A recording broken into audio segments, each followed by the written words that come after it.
Hello, नमस्ते, सलाम। स्वागत है आपका आपके अपने चैनल मुस्कान सिंह रवि पे। जयशंकर प्रसाद जी की कहानी की सीरीज में आज अगली कहानी है रूप की छाया। कहानी शुरू करने से पहले यदि आप मेरे चैनल पे नए हो तो मेरे चैनल को सब्सक्राइब कर लें, बेल आइकन प्रेस कर लें, जिससे कि मेरे चैनल पे आने वाली वीडियो की नोटिफिकेशन सबसे पहले आपको मिल सके। बिना देरी के शुरू करते हैं आज की अपनी कहानी।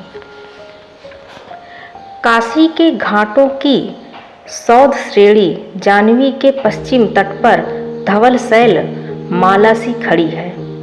इनके पीछे दिवाकर छिप चुके हैं। सीढ़ियों पर विभिन्न वेशभूषा वाले भारत के प्रत्येक प्रांत के लोग टहल रहे हैं।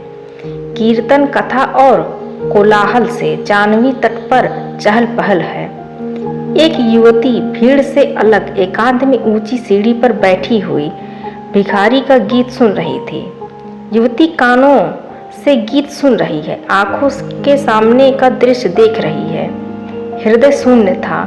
तारामंडल के विराट गगन के समान शून्य और उदास। सामने गंगा के उस पार चमकीली रेत बिछी थी।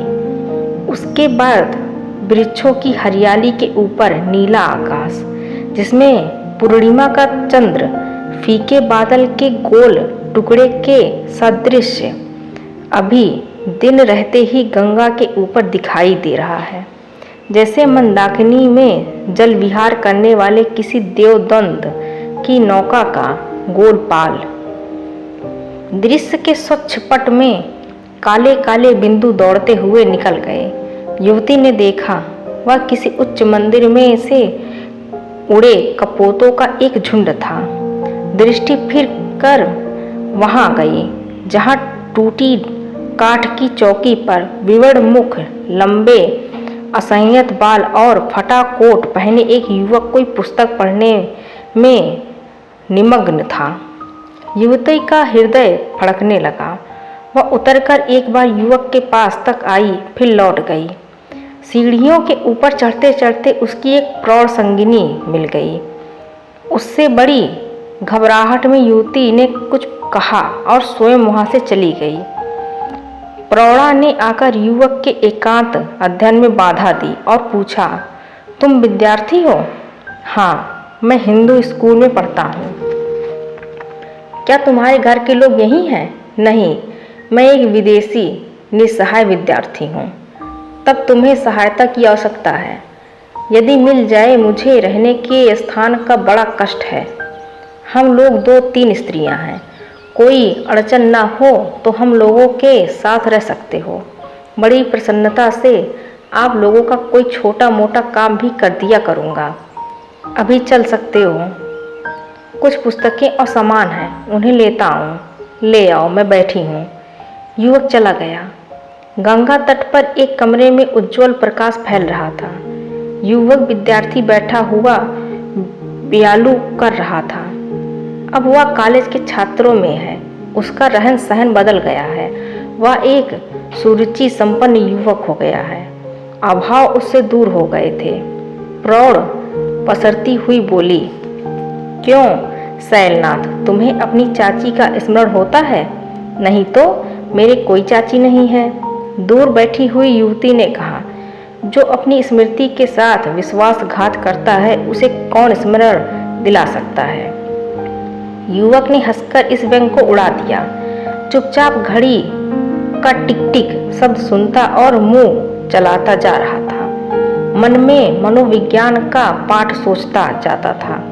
मन क्यों एक बार एक ही विषय का विचार कर सकता है? प्रौढ़ चली गई। युवक हाथ मुंह धो चुका था। सरला ने पान बनाकर दिया और कहा, क्या एक बात मैं भी पूछ सकती हूँ? उत्तर देने में ही छात्रों का समय बीतता है। पूछिए।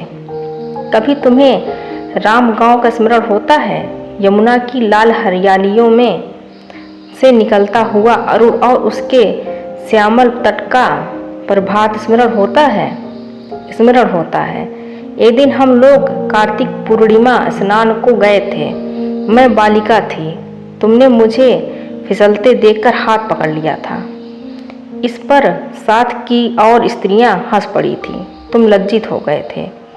25 वर्ष के बाद युवक ने अपने जीवन भर में जैसे आज ही एक आश्चर्य की बात सुनी हो। वह बोल उठा, नहीं तो। कई दिन बीत गए।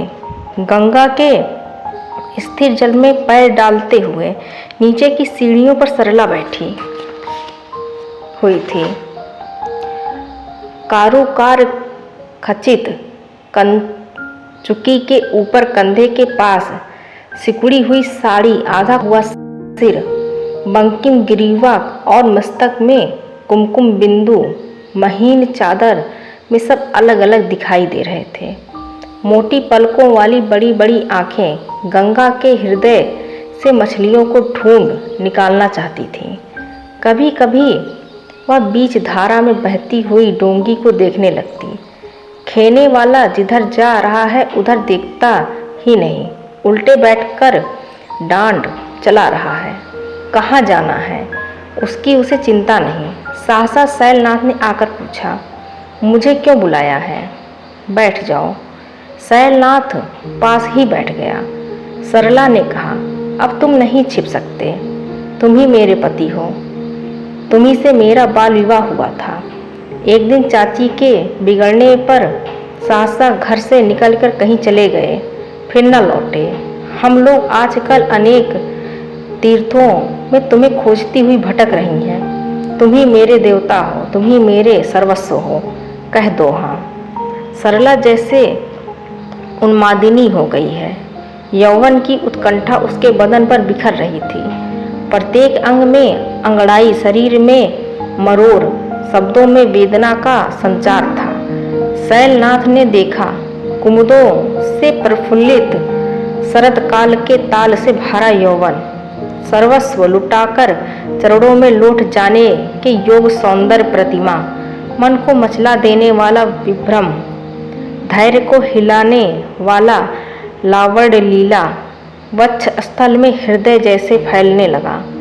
वह हाँ कहने ही को था, परंतु सहसा उसके मुंह से निकल पड़ा, यह सब तुम्हारा भ्रम है भद्रे, मुझे हृदय के साथ ही मस्तिष्क भी है। गंगा जल छूकर बोल रहे हो, फिर से सच कहो। युवक ने देखा, गोधूली मलिना जाह्नवी के जल में सरला के उज्ज्वल रूप की छाया चंद्रिका के समान पड़ रही है। गंगा का उतना अंश मुकुट सदृश धवल था। उसी में अपना मुख देखते हुए शैलनाथ ने कहा, भ्रम है सुंदरी, तुम्हारे पाप होगा। हाँ, परंतु वह पाप पुण्य बनने के लिए उत्सुक है। मैं जाता हूँ सरला, तुम्हें रूप की छाया ने भ्रांत कर दिया है। अभागों को सुख भी दुख ही देता है। मुझे और कहीं आश्रय खोजना पड़ेगा। शैलनाथ उठा और चला गया। विमूढ़ सरला कुछ न बोल सकी। वह क्षोभ और लज्जा से गड़ी जाने लगी। क्रमशः घनीभूत रात में सरला के रूप की छाया भी विलीन हो गई। आज की कहानी बस इतनी सी। मिलते हैं अगली किसी कहानी के साथ। Thank you for watching.